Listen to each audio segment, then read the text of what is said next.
Good afternoon, and welcome to yet another episode of the Weather Safety Warmup. I'm your host, Richard Oswago, and I'm delighted that you guys have joining us today.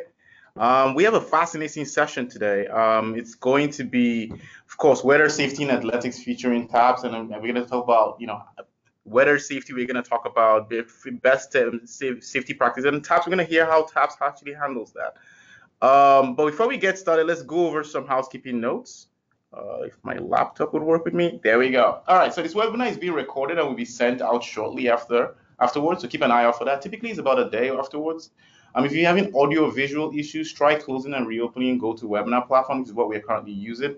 If you have any questions, use the chat box. I'll be monitoring that, and I'm sure our guest today will be both excited to get to your questions eventually. We'll try and get to as many as we can, time permitting, but obviously we want to hear from you guys. You want to learn more, we have additional sessions every month. And if you want to provide feedback or just a topic, feel free to send us an email at info@earthnetworks.com. Always excited to hear from you guys. With that said, of course, I want to introduce Bryan and Mark from our MedOps department. Bryan is from TAPPS. Bryan, tell us a little bit more about yourself. Well, it's my 13 years TAPPS as being a director, associate director. So we have 220 schools spread across this great state of Texas, which is a little unique in that it's 800 miles from one side to the other and 800 miles from bottom to top. So you could fit quite a few of the smaller states within our borders. So our weather situations changed drastically. Prior to that, I was a teacher and a coach, and my initial industry was insurance, where I was loss control and safety analysis. So it kind of fits in with what we do now on event preparation and always trying to get the most information possible ahead of time. So it's been an interesting career that's led me to now lead high school athletics and high school fine arts events across this great state. Wow, fascinating stuff. Mark, I hear that you used to play soccer at a high level, speaking of athletics. Yeah, well, I still play, but it's not at a high level at over 50, that's for sure. But I manage the MedOps, our 24/7 forecasting and support operations center here at Earth Networks, and we have clients all over the country and the world. And the team is always here, always on, and looking out for our clients' best interests.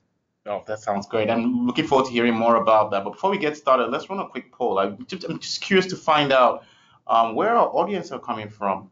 So let me see, where are you dialing in from? Just feel free to reach out Northeast, Midwest, South. And speaking of which, it's Christmas as well. Feel free to tell us what you have planned for Christmas. I don't know whether you guys plan to travel around, but I, for one, am going to be staying home, trying to keep warm. I was just talking about this before the call about my dislike for cold, which is quite legendary, actually. All right. Wow, we have 50% from the South. Great. That gives us a general idea. All right. With that being said, let's get started here. And Bryan, so Bryan, tell us a little bit more about TAPPS. So TAPPS is the Texas Association of Private and Parochial Schools. Here in Texas, the private schools do not play with the public schools for the most part. So we have 220, 225 member schools spread across this great state.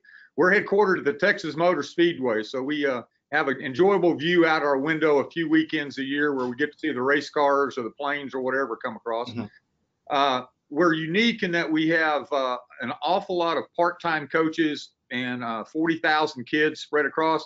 We do championships and tournaments, and we're both indoors and outdoors. We put on an awful lot of events with 10 full-time staff members. So being prepared ahead of time really helps us. I think we do a lot with just a few folks, like most companies are doing these days. So, but we put on athletic events, football championships, track championships cross country, as well as cheer or dance or orchestra. All those things come into play as extracurricular activities for our kids.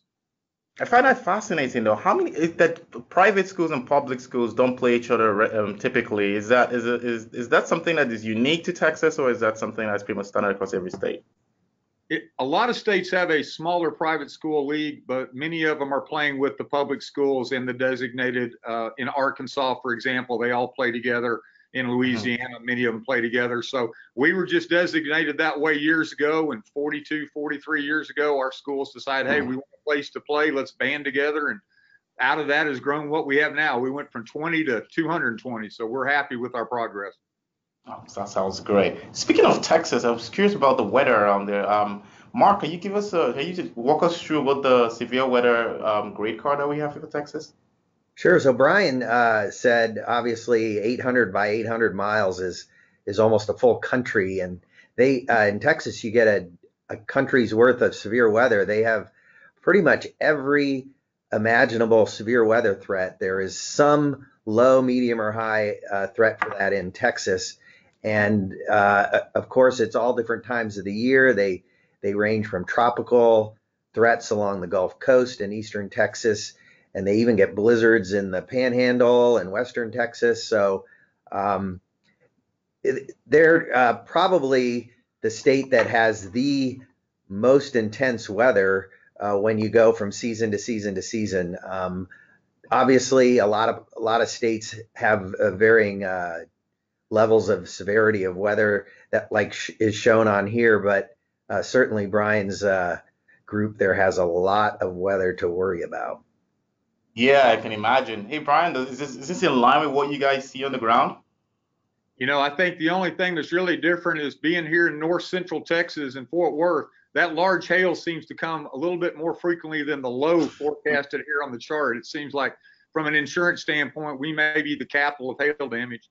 What is unique if you look here, we can have each of these across the state of Texas. So a front that may come through the Panhandle, Amarillo, and Lubbock may be dumping extreme snow amounts. By the time it gets to Dallas, Fort Worth, it's now ice and freezing rain. And by the time it gets to the Houston South area, that same front is now dumping and recharging, and you can have flooding and immense rain problems down there. So it's unique that one front can change so many times as it comes across our state, but it is quite a bit. And I would say we are known for frequent lightning, but I guess most of the Midwest is. Oklahoma and Nebraska, Kansas probably have that same high frequency of lightning. So Yeah, it sounds like you have a lot of weather challenges. Talk us through it. I think for us, the biggest thing for us is we look at things and I would start with just the travel. If you've got a school coming from Amarillo or Lubbock, which is up in the Panhandle, they may be fighting just to get out based on their weather. We've had to cancel meetings at times because Houston is flooded in, whether it be from a hurricane or just a large rain event like they've had in the past. Our outdoor events and our indoor events are both managed by the weather. If it's an outdoor event, of course, and you've got rain and lightning, you may have to delay or postpone. But even getting to some of our indoor events, you think of a choir would not really be contingent on what the weather is. But if you're wearing chiffon dresses and you've got to walk between buildings, I guarantee you those young ladies don't want to be drenched when they walk between two buildings. So how do we manage that? And when we look at things for us, it's all of our stakeholders. It's the fans, it's the teams, it's the officials. Now that we do live streaming, there are certain weather conditions that are not very conducive to being able to push a live stream out over the air. You've got to make sure you're hardwired in. And we also have to look long term. It's hard if as a school, as a principal, I could wake up, I could go drive the streets at 5 o'clock and tell you whether we were going to delay or not. But if you've got people coming 5 or 6 hours away, that's probably not the best thing. So a lot of times we have to use our Earth Network's forecast in advance, 5 to 10 days out, and make a call on what we think is going to happen. So postponing a lot of times is better than just hold and wait. So we've got a lot of concerns we look at, especially with travel and then the event setup. Yeah. To tell us a little bit about your current safety process and the different parameters that you use. As an affiliate member of the National Federation, they set some pretty good guidelines for heat, whether it be heat or cold, for lightning, 10 miles in 30 minutes. And all of those are good, and we can build those into our spheric maps. We can build those into our alerts. But one of the things that changes for us is what the facility itself is.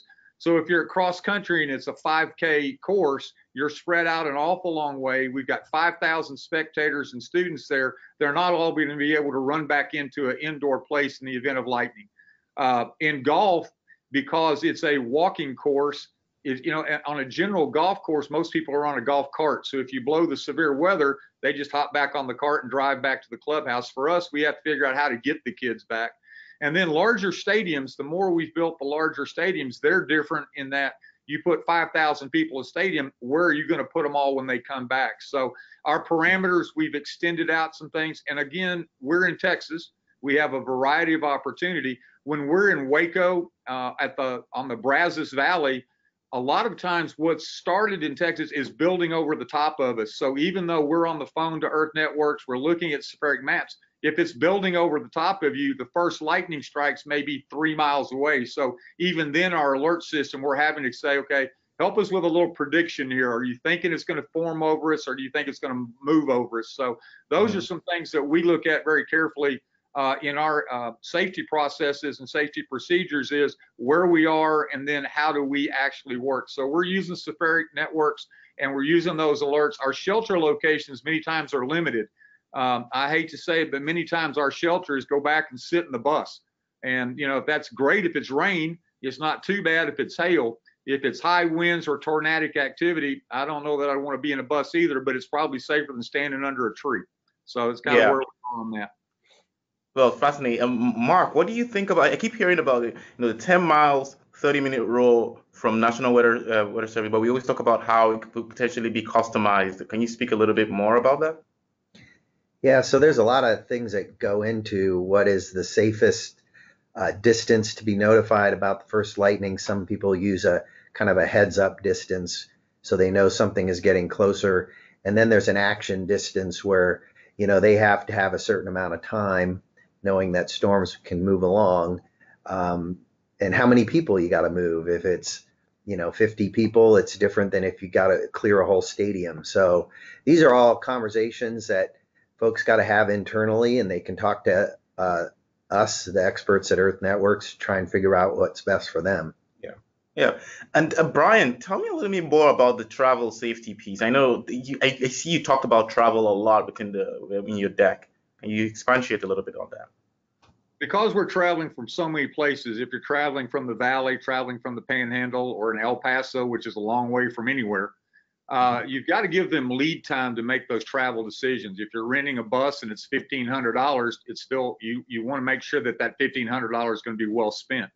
So we do look at travel and the availability, but it's leaving and getting home.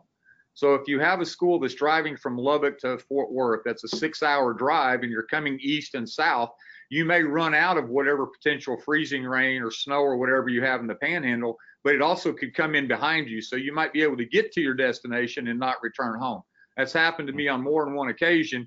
And if you're traveling with a busload of teenagers, it's fun. But if you're now stuck in a city for a couple of extra days that they didn't plan on and you didn't plan on, it's a different kind of fun. And you're really joyous when you get home and you get to hand them back home safely to their mom and dad. So. Right. And Richard, I can add, anecdotally, and Bryan can correct me if I'm wrong, but there was an event we supported, and it was unusual because it was an indoor championship, I believe, down in Houston. And the threat was actually freezing rain. And it was about, kids had to get there. And there was freezing rain threats all the way down to the Gulf Coast in Texas. And we had to manage him. He had a lot of questions about, what would be safe and when they'd be able to do it. And, fortunately, the event went off safely, and I believe they got all the championships in. We were able to postpone based on that information. So it was really unique that we were say, okay, what's the chance of 2 hours from now we've got better travel? And it was really unique in that situation, and that Houston was the only place in Texas that had ice. So I don't know how many times that's happened in the past, but not very many, but it really did help. And it was a swim meet. And one of the things that went along with the ice was we had thunderstorm activity along with the ice, which meant lightning. So a lot of times when you're inside, you feel like you're safe from lightning. But being in a swimming pool, even though it's grounded, it's highly recommended that if it's lightning outside, you're not in the pool inside. So there were some unique challenges that day for sure. Yeah. So I know that you obviously speaking, you've talked about how you guys travel a lot. So you pretty much have a lot. Well, compared to most folks on the call, you have multiple facilities, and it's pretty much think your facility in essence is on the move constantly. So how are you previously monitoring weather and making your plans around that? Well, back in my previous life as the loss control specialist, the NOAA weather stuff was very important to me. My dad was the guy that had the little 4x4 square box that had the alert every time you could have it. So if you're old like me, you remember those days and the fun that came across that. One of the things that also came into play was we developed a lot of personal contacts in TAPPS over the years. We were in Waco or San Antonio, wherever we're going to be, with the local airport and the local weather forecasters that were there. And some of the local TV stations were gracious. They had kids that played at our school and we could reach out to them. The big challenge with that is it's not really real time, and they're not really doing it for us. They were just simply sharing the information they had.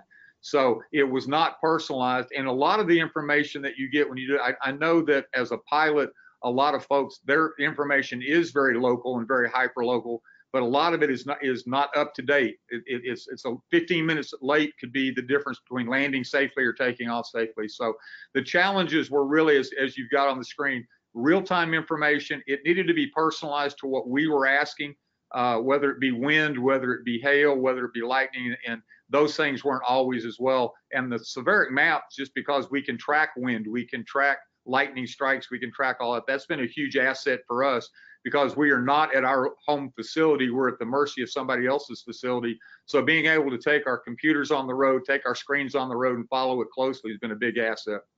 Yeah. Mark, can you talk a little bit more about NOAA and the weather, their weather services, the free weather observations that you can get from them? Well, I think Bryan touched on the challenges. I mean, NOAA obviously is a big collector and provider of information, but really the information you need in the situations that he gets in is that, you know, weather changes very rapidly. You don't know for sure if NOAA's updated their information, and you're getting the latest. Also, NOAA's is very general information. They don't know how many students they have out on the field. They don't know when they're going to be out and what sort of time restraints they're under. And when we're able to know that about the championships that Bryan oversees, we can tailor the information right down. Like if we send an update or they call, you know, it's all about, you know, knowing exactly what they're doing. And you just can't find that information when you go on NOAA.gov or the Weather Service Forecast Office websites, because they're casting a broad blanket over a whole large area, and it's usually very general, and we're much more specific. Yeah. All right. So Bryan, tell us about what you currently have right now. Well, as far as weather monitoring, once that's the slide, basically Severic Maps has been a great asset for us. And going back each year and refamiliarizing ourselves with the assets and the upgrades, the mobile alerts, the live maps, the forecast maps. I'm kind of that weather geek from the side too. I like to see the wind miles an hour. I like to see which way it's going to help me determine whether or not a storm is actually coming my way or whether it's moving away or may skip over us. I will tell you the real-time assets for us has been a huge plus. We can go 10 days out. We call, we get a written forecast. We go 5 days out, and being able to provide that for our fans and our teams helps as well, so they know what to prepare. But the real-time calls become invaluable when you have a threat of imminent weather coming upon you, or is it going to leave? Is it going to reform?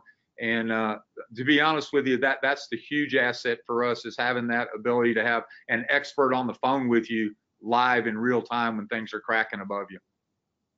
Yeah, that's a perfect segue to my next question, which is for Mark. We keep hearing about having an expert on the phone to provide some feedback, but nobody really understands what goes on behind the hood. And of course, as the head of the MEDOP department here, I was hoping you could tell us a little bit more about that. Yeah, sure. Our Meteorological Operations Center is staffed 24/7. There's always a number of meteorologists here, middle of the night, holidays, whatever, because we have clients like Bryan who have things that go on, obviously businesses to run and things like that. So, you know, we have the situation where we monitor, we forecast, but then it's also the ongoing monitoring. So we actually can anticipate who's going to call and be ready for those calls.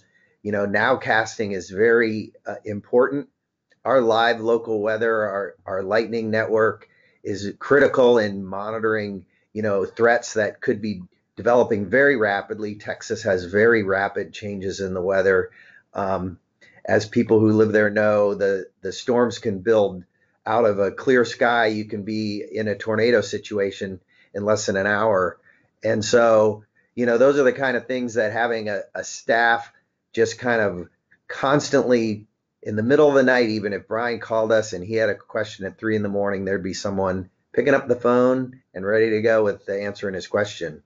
Wow, that we is can very. begin that because we've done that. That 3 a.m. call saying, I need to run cross country at 7. Am I okay to do it? So I will attest that does happen. Well, all right, right. So why don't you take us through a couple of weather-related incidents in the past? I know you had some that you wanted to highlight here. Well, this picture, if you're seeing it on the screen, is a real-time picture from track last year. What you don't see is my staff behind me. I'm the one in the corner with my head in my hands. And as we're on the speakerphone, the meteorologist we're speaking with says, "Well, it looks like you just had a lightning strike a tenth of a mile or 3/10 of a mile away." And we're like, "Yeah, we saw it. It's right there in that picture." So having that and being there, our biggest concerns are whether we delay, do you hold in place, and track the last few years. We haven't had a dry track year in a lot of years. The first weekend of May is just extremely volatile weather, and the last weeks of April. They're volatile here. They come and they go really quickly. So being able to have that and be able to not only look and hear the voice behind me telling you this is what you can have, but being able to really see the same map, seeing the same live strike, where it makes our understanding of what we're looking at better. One of the things that we've talked about in the past is last year we had 3 golf tournaments all within a 25 to 30 mile an hour radius, 30-mile radius, and all 3 had different changing weather patterns. One had no delay, had no weather. It was all forming on the other side of it. One of us, being me, was under tornado warning and we were all bunkered in place. And the other one had rain. So they were out in their rain slickers playing golf. So within a 30-mile radius, we had 3 distinctly different, and we were all 3 on the phone. And I think it was a little confusing on to some people. They're like, well, I've got TAPPS on the phone. Somebody else said, well, I've got TAPPS on the phone. We're like, well, I'll be the third TAPPS on the phone because I'm at a third site. But those things have really helped. And we do have one of the things that's over there is a fast-moving thunderstorms in Corsicana. Literally within 30 minutes, we went from peaceful, clear daylight to we were inundated with rain, and the wind was 60 mile an hour to 70 mile an hour gust straight line wind. You can't really prepare for that. The only thing you can do is try to get folks to safety and as far advanced possible. We also had that same situation I talked about in Corsicana, where we had a snow front moving in through the panhandle and the northern states, the Colorados and the whatever. By the time it got here, it was ice. We had literally 1.5 inches of ice build up, and were able to forecast ahead of time and move some things off. So the heat in August down here can be oppressive. We have rules that if it's over 100 degrees ambient or heat index, that we have to take different preparations for football or for fall soccer or for cross country. But, the other side of that is in Houston, if you're 94 degrees and 90% humidity, that's a different heat index entirely. So it's been beneficial for our schools and for us to be able to talk about, what to do in ahead of time, giving them advance warning of, hey, you're going to have a week of bad heat or bad cold, get ahead. We're really different down here in Texas. I think sometimes we play soccer during the winter, so we put kids in shorts and T-shirts, nice little uniforms if it's a nice April or May day, not necessarily the best when it's January and 26 degrees outside. So we're also heat indexed the other way. So when the temperature goes below freezing, the schools have to make decisions early on, and being able to say, look, our Earth Network's forecast for DFW is 32 degrees at 6 o'clock. Don't play games. That really does help. So there's a lot of things that we do weather-wise. A lot of it does have to do with travel, whether you can get to and from our contests safely, and that includes all in both indoor and outdoor. So I'm also curious about who makes the call. For example, when you get out the forecast, you have, there's going to be severe weather coming, or even severe weather happening as right now. I mean, you're on the phone talking to Mark and his team. Who makes the call? Do you guys make the call? You let the athletic directors down on the field make the call? I'm just curious about how you go about making the decision and you go about alerting the folks on the ground. If it's a local school contest, it's always going to be local control where we can allow that to happen. If it's a contest we're hosting and we host 30, 40 weekends a year, it'll ultimately come to our management team. And at the end of the day, it rests on my shoulders to say go or no go. So I like to Yeah. be a little more cautious. I don't go outside the box too much. If my forecast says hail and lightning and whatever, I'm probably going to go with it, and then we're going to postpone off of that because you got to trust the experts, and they haven't let me down yet. So I'm going to go with my forecast and go with my recommendations that I'm getting back from Earth Networks. Awesome. All right, so wrap it up for us. Safety tips that you want to share with the audience. Basically, for just preparing for the event, knowing what's going on in historically during that time period. Make sure when you prepare that you have the opportunity of what happens if it goes bad while you're there. What do? Do you have safety provisions in place? Know your timelines and your speed lines. So if it's lightning 10 miles away or 15 miles away, and make sure you're monitoring it somehow. But the other weather comes into play. Preparing for travel. Can you get there and can you get home?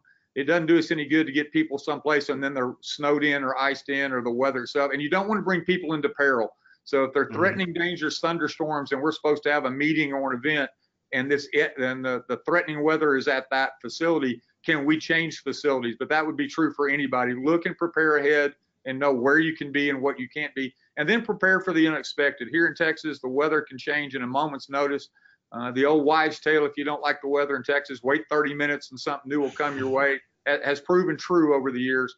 But also when you think about the unexpected, hail can be very dangerous. We don't always think about it. We think about what it might do to your roof or your car, but people caught in hail can be severely injured as well. So making sure that we have the unexpected.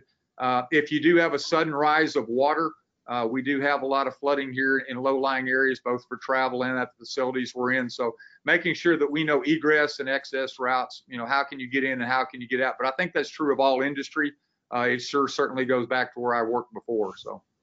Yeah, no, it sounds great. Sounds fascinating. One of the things that we always talk about is in here we break things down into about 8 different steps. Like knowing your terrain, knowing your exposure, and really understanding what team and the facilities you kind of have, having a game plan put together, knowing what's coming, which talks about the forecast, of course, which you've touched on a lot, and you guys lean heavily on, and then the alert, knowing the execution, and then of course really reevaluating how the process works to improve. Is this something that you guys apply currently? I think just because of the nature of who we are as leaders, we do understand the plan. We wrote the plan and we go back and revisit the plan. Yeah. I've been in a lot of situations where you ask somebody if they have an emergency action plan, it's in a binder and it sits on a shelf and they know where to grab it when it happens. We try to be a little more forthright in that. We try to discuss it before we go, and knowing who on the team is capable of making the call. Some people don't feel comfortable saying, hey, we're going to stop. Or some people don't feel comfortable telling others you're going to stop. But I think the biggest key of those 8 is knowing how to improve. Go back and dialogue with the folks that were there, all of your stakeholders. Did our planning work? Did it not work? And what could we do? Especially with social media now and pushing out alerts and how to get people updated immediately. That's so changed from 10 or 15 years ago. It's not just a horn going off in the background saying it's clear or it's alarm. We can actually, using our social media, push out alerts, using our apps, push out alerts. So knowing how to improve, those all were things that came out of our assessment on improvement. So. Yeah, fascinating stuff. All right, thank you so much, Bryan. It's always great to talk to you. You provided a lot of insight for us all. But before we head into questions here, I wanted to run a quick poll. Which is, do you need help with your severe weather process? We have a ton of, we constantly have a ton of folks out there that keep asking us about, building a policy, looking at the monitoring, figuring out alerting processes, figuring out exactly what their action plan should look like. And so just curious to find out what the breakdown is with the audience in regard to their current severe weather safety process. And funny enough, it's leaning more to yes. We have about 60% on the needing help, 40% feel that they are adequately protecting their stakeholders. So that's good. That's what the webinar is about. We're trying to help educate you and put you in a position to do a better job at it. With that said, just wanted to highlight the next month's session. So next month we'll be having a very interesting session. Actually, it's going to be on liability and legal considerations. We're going to have Joey Sampson from McCarthy law firm, who will be talking about, what your responsibilities are from a legal perspective in regards to your severe weather or severe weather safety, and what should you be doing out there? Where are you liable and where aren't you liable? So I think it's going to be a very fascinating session. Be sure to join us. It's going to be January 15th at 1 p.m. And you can also log in. You can register for that in the follow-up email, which will be sent right after this webinar. All right. Thank you so much. And we do appreciate all of you guys that joined us. Now we're going to open it up to questions. We want to hear from you. And I think I have a couple of questions already coming in. The first question I have here, and this is for, well, I guess this could go for both ways, will be, I'm looking to build a severe weather policy. What are the first things I need to do to put one together for my school? I think I'm guessing, yeah, Brian, you can take this one, and Mark, you I can would weigh just in. say from the school or from the company is knowing your assets and knowing your challenges. If when I was at a school that had a bunch of portable buildings, there's a long way of running in between when severe weather hits. So I think part of it is doing your asset development. What does your campus look like? And then going back with your historical weather trend of what possibilities do you have? Is it tornado? Is it rain? Is it those things? That's where I would start anyway for my emergency action plan. Mark, you have anything to add to that? Yeah, I agree. I mean, what I find is that there are a lot of people within organizations that have actions they do when weather threatens, and it's good to kind of hold the people who are within your radius of influence and ask them, what are you doing? What is a concern for you weather-wise? Some people are surprised ultimately when they do a poll like that to figure out that there are more weather concerns than they thought of. Yeah, no, that's absolutely true. The next question I have here is regarding lightning detection. So we have a handheld lightning device. What are the pros and cons of it? I guess Mark, you can take this one. Yeah, I mean, I'm not our lightning scientist expert, but I certainly know about these various devices. What I would say is that user error is a problem. I mean, it's not meant to be critical, but people don't check batteries, how this instrument is held, where you are when you're holding it can block, the wavelengths it's trying to detect. And, certainly it can tell you, a handheld device can tell you if lightning is around, but there's a lot of error with locating it. It's much easier to use a solution that has remote senses lightning. It doesn't rely on a single point of failure like a single instrument would be. Our network is always up, always on, with a lot of redundancy, and it can tell people exactly where the lightning is down to the 10th of a mile. So, having someone manage the technology and making sure it's going to run when you need it is really, really important. That's what I would say about having a handheld device. There's a lot of room for error there. Yeah, sounds like it. Brian, do you have any experience with that, with those devices? We use handheld as well. I mean, when we're out in the field or whatever, I've used them for many years. I will say the farther away from your cell phone, the more accurate it becomes, because closer to your cell phone, the more false positives you get. But it is good to have that. It's good if you have, like in tennis, if your chair officials have that, it gives them a sense of security that if that goes off and they know it's 15 miles away or whatever, those ranges, but then it makes them come back to us and say, okay, what are you really seeing? So I look at more as redundancy, but I think there's also a feeling of security when people have that, especially not necessarily on the 0 to 10 mile, but if they know it's on a 15 to 30, they know something's in the area, then they know to start looking. So sometimes you may think it's a clear day and it's not coming your way. That at least gives you a little heads up to go look farther. That's how we do it anyway. Yeah. All right. So we have one more question here. What happens when your event does not have a shelter nearby? I think this one is for Brian. The hardest part for us is if you're in a large stadium and you can go underneath, then you've got a shot at it at a golf course if you can get them back in. The hardest thing for us is there are times when you say the only shelter we have is go back to the school bus you came in or go back to your car. We know that that's not the best. So in the situation where we know we have limited support structures, then we set our distances farther to try to allow folks to either get back to their hotel or get back to another opportunity. And if it's a place where we can find a public building nearby, then we may call ahead of time to a convention center or to a school that has a gymnasium and say, if this happens, can we use your facility? So we've done that in the past. So again, knowing where you are, knowing who your friends are, and knowing who your new friends could be by reaching out and saying, hey, you've got a nice big warehouse. Can we come hang out with you? And we did do that in Waco one year. We had an aviation hangar, and we just kind of said, hey, we didn't have to use it, thankfully, but had the situation occurred, we were ready to go. It was a 1/10 of a mile away, and we're going to say, hey, we'll all go to the hangar together. It'll keep us out of the hail and most of the wind. But that was the best option we had. So I think, again, know your facility, know your surroundings, and then know potential opportunities. Don't turn a blind eye and say, well, we don't know them, so we can't go there. Reach out to folks and see if they can help you in the future. All right. We have time for one more question. When monitoring for a company, is there a list of things the meteorologist monitors, and typically how far from the facility is being monitored? And things for Mark.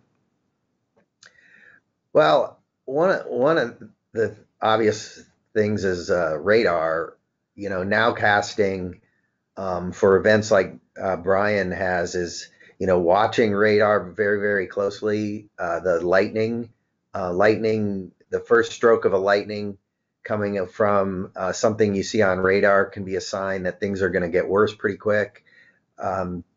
Also, real-time live observations. You can see you can be validated really quickly when a storm moves through weather stations and shows, the wind gust was 65 miles an hour or something like that.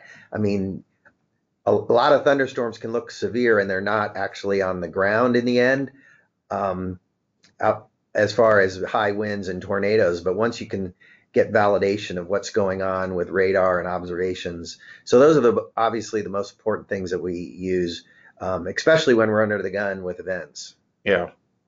I'd say too, from a planning standpoint with the maps and the way they are now, a lot of times we look at the temperature and then we flip back and we look at the wind speed, and then we go back and we look at the alerts. And it does give you an idea, a real-time idea of, well, 40 miles away from here, this is what it was doing.